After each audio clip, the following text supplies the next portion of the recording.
Math में एक बेहतर नंबर चाहिए ना, 50 में 50 मारना है ना, एकदम दिल पे हाथ रख के बोलना कितना चैप्टर कंप्लीट है, मन में सोचना, अच्छे से सोच लेना एंड डिस्क्राइब करना। मैं कुछ ऐसे फैक्ट रखूंगा, कुछ ऐसी सच्चाई रखूंगा आपके सामने, एंड आप डेली देखते हो बट आपने गौर नहीं करा है। यार 100 ऑब्जेक्टिव आने वाला है ना, मात्र 50 मारना है ना, बहुत आसान है। मैं यूं हल्का कर देता हूँ आपका टेंशन, देखो कैसे। अगर आपके पास समय है एक दिन का भी तो बोल दोगे, और ज्यादा दिन का समय है, वीडियोस देख रहे हो तो भाई मचाने वाले हो। देखो जितने भी ऑब्जेक्टिव देते हैं ना, अगर आप पीछे साल के मेरे भाई देखोगे ना, अगर आप प्रीवियस ईयर क्वेश्चंस पेपर को देखोगे ना, तो आप रियलाइज करोगे कि हाँ आपने सही करा एंड आपने सही गेस करा। एंड यार बहुत साल के पेपर्स को देखने के बाद मैं ये चीजें बता रहा हूँ, आप भी देख सकते हो। कोई भी ऑब्जेक्टिव, अभी बात करेंगे चैप्टर्स पे कि कौन कौन चैप्टर से इंपॉर्टेंट से एंड क्या करना है। कोई भी ऑब्जेक्टिव पूछता है ना भाई, जिसका हिंदी जिसमें कम हो, जिसमें हिंदी लिखा हुआ कम हो। अगर मैं आपको पीछे का पेपर दिखाऊं, जस्ट थोड़ा सा वेट कीजिए, दिखाऊं ध्यान से, अगर आपको देखे तो कोई भी ऐसा ऑब्जेक्टिव दिखाओ जिसमें हिंदी लिखा हुआ हो। बहुत कम हिंदी होता है, बहुत कम, एक लाइन वाला, आधा लाइन वाला जिसमें हिंदी हो। जिस ऐसा ऑब्जेक्टिव जो ज्यादा फॉर्मूले पर हो, ज्यादा कॉन्सेप्ट पे हो, और बहुत छोटा छोटा जिसका सॉल्यूशन हो, वो ज्यादा ऑब्जेक्टिव में पूछता है। समझ में आ रही है चीजें? अगर आप पूरा देखोगे ना, पूरा अगर आप पूरा एनालिसिस करोगे तो चीजें पाओगे ये चीजें।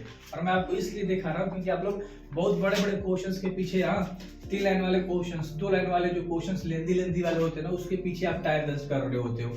एग्जाम टाइम की बात कर रहा हूँ, ऐसा नहीं करना। हर चैप्टर में जो तुम्हारा छोटा छोटा कॉन्सेप्ट वाला देता है, एक ही लाइन वाला जो ऑब्जेक्टिव देता है मेरे भाई, ये ज्यादा आपको फोकस करके तैयारी करनी है एंड ज्यादा प्रैक्टिस लेवल पे करनी है, क्योंकि उससे मिलता जुलता देता है।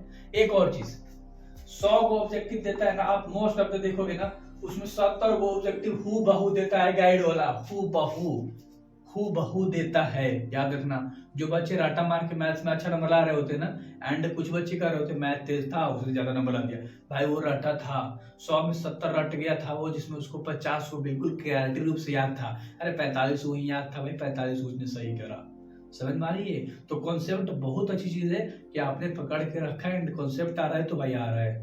सिंपल, हर चीज अप्लाई करो एंड हर चीज आपको पता लग गया कि आपको क्या करना है। अब हम लोग थोड़ा चैप्टर पर डिस्कस करते हैं कि कौन कौन चैप्टर अगर कंप्लीट है तो हम आराम से 50 को मार लेंगे। ध्यान से समझो, अगर आपका 2 चैप्टर कंप्लीट है ना भाई, ट्रिग्नोमेट्री, इनवर्स ट्रिग्नोमेट्री की रेशियो, तो वहां से तुम्हारे एक अच्छा नंबर बन रहा होगा एंड जितने भी ऑब्जेक्टिव होंगे सारे मार दोगे। एंड ज्यादा 2.1 में जो भी क्वेश्चंस है ना, sine cos, sine inverse, cos inverse, tan inverse वाला, अरे वही भाई प्रांत परिसर याद है, -π/2 के बीच में, π/2 0 के बीच में लाई करता है, तो वो चीज ठीक है। उसके बाद जो 3 नंबर का चैप्टर है ना, मैट्रिक्स, मैट्रिसेस आप भी हुआ आपको बोलते हो, तो यहाँ से तुम्हारे ऑब्जेक्टिव सब क्लियर हो रहे होंगे। ट्रांसपोज वाला, मल्टीप्लाई वाला, अपोजिट वाला, ये सब चीज ठीक है ना। तो अगला है 4 चैप्टर है डिटरमिनेंट, यहाँ से तुम्हारे सारी चीजें चैप्टर कंप्लीट हो रहे होंगे एंड यहाँ से भी ऑब्जेक्टिव बहुत आसान से पूछेगा। ये 3 चैप्टर ऐसा है ना भाई, यहाँ से तुम्हारे अगर 20 नंबर का ऑब्जेक्टिव कंप्लीट नहीं हुआ ना, तो मेरे कमेंट में लिख देना कि नहीं का मतलब बिल्कुल भी कंप्लीट करके आने वाले हो, क्योंकि यहाँ से ही क्वेश्चन लड़ेगा ही लड़ेगा। 20 को एग्जैक्ट बता रहा हूँ, आप 25 तक भी जा सकते हो, क्योंकि 100 को ऑब्जेक्टिव देगा। चीजें ध्यान से समझना, जितने चैप्टर्स उठाएगा, एक चैप्टर ले 8-7 ऑब्जेक्टिव तो भाई उठाने वाला है। ये ऐसे है ना पैकेजेस है, पैकेजेस चैप्टर से जहाँ से 8-8 ऑब्जेक्टिव उठाता है। ठीक है, अब देखो 5 चैप्टर से तो कहना ही नहीं, 11 से 12 ऑब्जेक्टिव डाल देता है, कभी 9 को ऑब्जेक्टिव डालता है। 5 चैप्टर कंटिन्यूटी एंड डिफरेंशिएबिलिटी, उसके बाद 7 चैप्टर इंटीग्रल्स, इंटीग्रल्स लगे 9 को, 11 को, 12 को ऑब्जेक्टिव डाल देता है। और ये ज्यादा फॉर्मूले बेस होते हैं, फॉर्मूला आपको अगर ब्रेक करने आ गया ना, अगर आप किसी भी टीचर्स के आधा घंटे के वीडियोस लगा के देख लेते हो, तो वहां से कॉन्सेप्ट क्लियर हो जाएगा। एंड स्पीड को थोड़ा बढ़ा के देख लिया करो यार, कॉन्सेप्ट क्लियर हो गया एंड चीजें समझ में आएगी, ऑब्जेक्टिव भी कंप्लीट हो रहा होगा। 100 में 50 ही मात्र मारना, यही मत रखो ठीक है। 7 चैप्टर है, जस्ट 5 का अपोजिट है उल्टा। अगर 5 समझ में आ गया तो 7 का सारा कॉन्सेप्ट समझ में आएगा एंड खेला खत्म, क्योंकि एक ही तरह के क्वेश्चंस आ रहे होते हैं।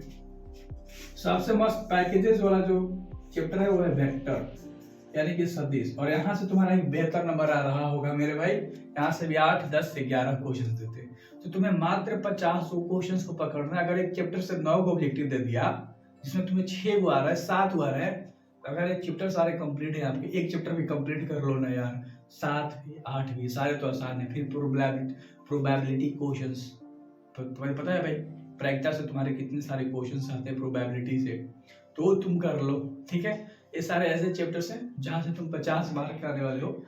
एंड आपने ज्यादा तैयारी करा है, आपका ज्यादा चैप्टर कंप्लीट है, तो भाई कोई दिक्कत नहीं, तब मजा देने वाले हो तुम। एंड 50 आपका आने वाला है। So best of luck. सारे सब्जेक्ट पे मैंने स्ट्रैटेजी बना रखा है कि कैसे, कितने, कब, क्यों, क्या करना है, वो सारी चीजें। So best of luck exam के लिए। एक दिन की समय है, पढ़ सकते हो एंड दोस्तों में शेयर कर सकते हो इस वीडियोस को।